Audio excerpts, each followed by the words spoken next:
வெயில் காலத்தில் பருகுவதற்கு இதமானது மட்டுமின்றி உடல் சூட்டை தணித்து இளமைக்கு பொலிவு தருவதிலும் இளநீர் சிறந்த அருமருந்தாகும். ஆனால் பருவநிலை மாற்றத்தால் அண்மைய காலமாக இளநீர் தரத்திலும் சுவையிலும் வேறுபட்டிருப்பதாக கூறப்படுகிறது. எனவே அதனை தேர்ந்தெடுத்து வாங்குவதில் பொதுமக்களும் விவேகத்தை கொண்டிருக்க வேண்டியது அவசியம் என்று கடந்த 20 ஆண்டுகளாக தென்னை மர விளைச்சல் மற்றும் தேங்காய் இளநீர் விற்பனையில் ஈடுபட்டு வரும் 72 வயதுடைய சமுத்திரம் அப்பண்ணா தெரிவித்தார்.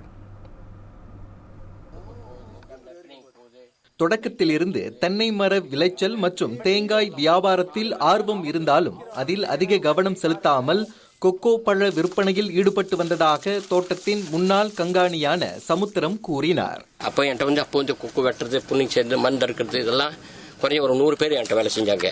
அப்போ 55 ஆள் கூட்டு வர்றது, சேருது, கொக்கோ வெட்டுறது, தூக்கு கொண்டு போய் ஏற்றுறது, இவங்கெல்லாம் அங்கே இருந்தாங்க.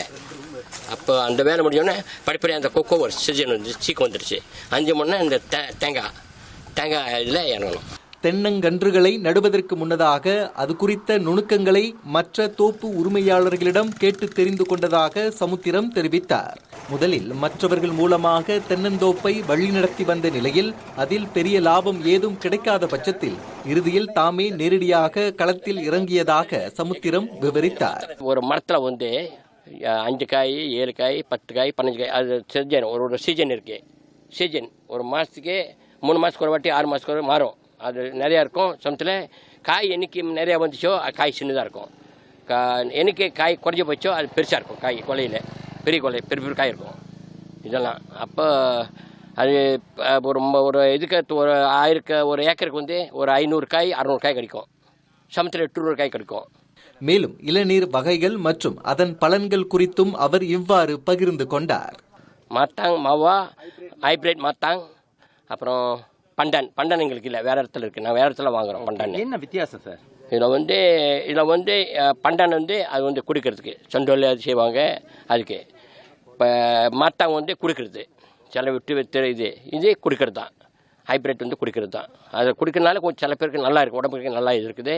சில இளநீர் பார்ப்பதற்கு பெரிதாக இருந்தாலும் அதன் வடிவம் கூர்மையாக காணப்பட்டால் அதை பெரும்பாலும் குலையிலிருந்து வெட்டும் போதே கழித்து விடுவதாக அவர் குறிப்பிட்டார்.